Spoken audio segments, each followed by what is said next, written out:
Okay, welcome to the Personal Tanya for the 17th day of Shvat. We're starting chapter 25. It's day 55 of our journey.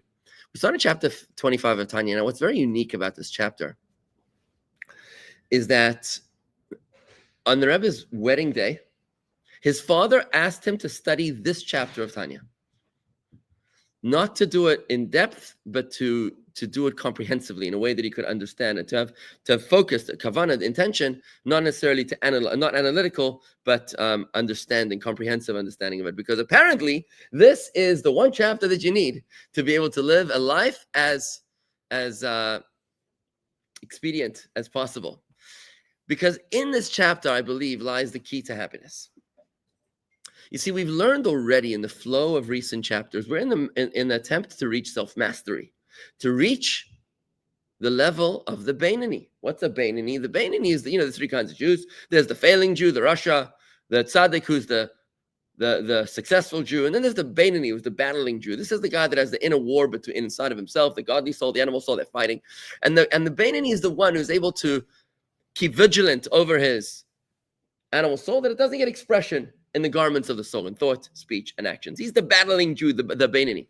And what we're learning now is, after having learned the long method to self-mastery, which was through meditation, we're nearing the end now of the shortcut method, which is through arousing a natural, hidden love that is already inside of us. In other words, not creating a new love, a new emotion, which is through meditation, the long method, but rather by channeling an existing emotion that's already inside of us. See, we've already learned that in chapters 18 and 19, this is chapter 25 today, right? But in chapters 18 and 19 of Tanya, we learned that a Jew wants to connect to God and never wants to be cut off. That's his natural hidden love. He has an aversion to repudiate his connection to God. In chapter 20 and 21, we learned that what's God? God is everything. Everything is a part of God. God is everywhere. Nothing is separate from God. And then in chapters 20, 21 and 22, we learned that there are parts of this world that defy God in order to allow us to have freedom of choice. And those are places of sin, right? So when we do a mitzvah, we're connecting with God. When we do a sin, it separates us from God. So a mitzvah is the ultimate desire of the soul to connect with God. And the sin is the ultimate aversion of the soul, which is to be cut off from God. Now, we did learn earlier in Tanya a very powerful meditation, which was the candle meditation that comes up in this Tanya as well. What's the candle? It says, we've learned, Ner Hashem Nishmat Adam, the candle of God is the soul of man. We hear, this is why we light a yahrzeit candle when somebody passes away.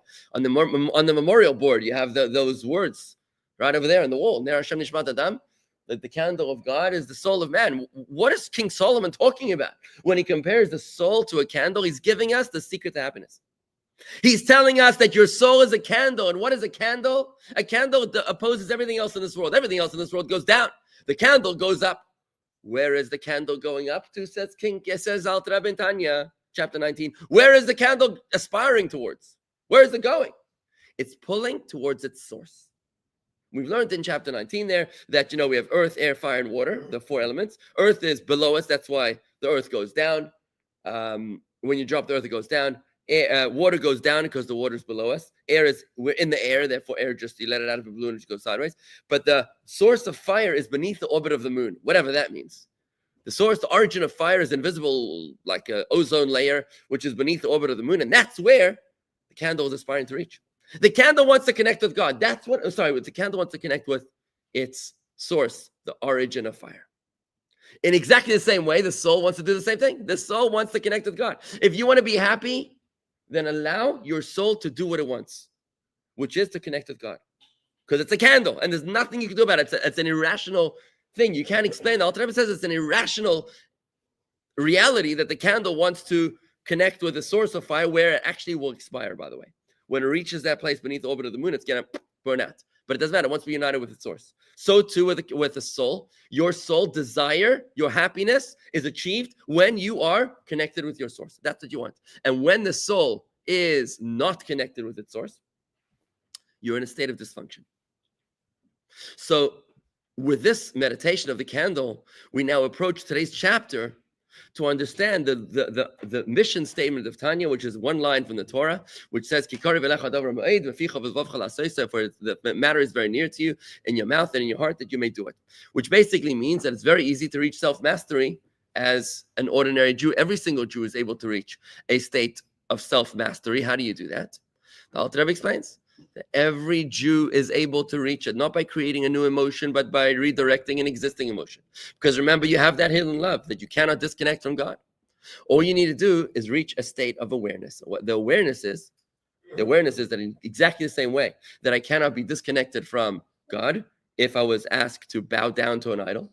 When I realized that every single sin, no matter how big, no matter how small, is a disconnect from God, every sin is a divorce from God, then what happens? I realized that in the same way that I would do anything, I'd give my life not to bow to an idol, not to repudiate my connection with God, I too will be able to be motivated to avoid any sin, no matter how big or how small, when I realize that that is an act of divorce from God. Why is it that we do sin? Alter Rebbe says, only because of a spirit of folly confuses us. Spirit of folly confuses us. It's like the adulterous spouse. If the other spouse finds out that what that spouse is doing, it's going to be the end of the marriage, most likely. But they convince themselves, they're not going to find out. It's not going to be so bad. It's not really, whatever. It's just a spirit of confusion. But if you were able to just have clarity and say, oh my God, what am I doing? You would realize that this is a do or die moment, and you'd find the strength to stop it. In this exactly same way, any Jew can arouse this awareness at any time, to power his divine service, to avoid sin, and to embrace the mitzvah, which is the connection with God, as he feels how the sin separates him from God. As a side note, the Alter Rebbe says, well, if you do a sin, is it so terrible? You can do teshuvah afterwards. You could repent afterwards. Says the Alter Rebbe that doesn't count. Because even though your spouse might forgive you eventually, that's not a reason to proceed into the act of adultery. You don't go into an act of adultery and say, you know what, I'm sure she'll forgive me one day. That's not a smart way of doing business, right? And how do you know she'll actually forgive you? Right? So even though we know that God is a forgiving God, if you come in with that attitude, it's a very dangerous attitude to come into a sin saying, I'm in a sin and God will ultimately forgive you. Forgive me. Don't be so cocky. Don't be so sure. Besides, even a temporary divorce from God is something which our soul cannot tolerate and brings great distress to our soul. So the key to happiness is to remember that our soul is like a candle. Can't tolerate being separated from God. And there's nothing you can do to change this. This is who we are. This is what King Solomon reveals to us in the Torah. Your soul is a candle. You want it, that's why we're so restless. As Jews, we have this neshama inside of us. We're so restless. We're innovating. We're solving hunger. We're giving charity like nobody else's business, like it's going out of fashion. We're just trying to innovate and do stuff. Jews are very creative.